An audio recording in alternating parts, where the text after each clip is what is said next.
ఖగోళ దేవదూతల జీవితమంతా ఈ క్షణం కోసం ఎదురు చూస్తున్నారని నేను భావిస్తున్నాను. మరియు నేను మీ కళ్ళల్లోకి చూసినప్పుడు మీరు నాకు సీతాకోక చిలుకలు ఇస్తారు.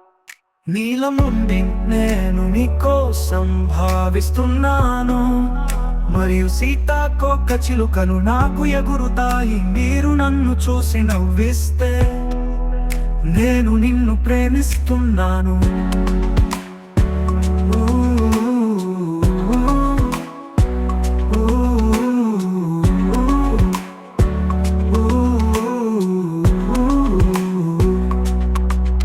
నువ్వు నన్ను చూసినప్పుడు కడుపులో వెయ్యి సీతాకోక చిలుకలు ఎగిరాయి. అప్పుడే స్వర్గం నుంచి దిగి వచ్చిన దేవతవి నువ్వు. నీలో నేను మీ కళ్ళలోకి చూసినప్పుడు మీరు నాకు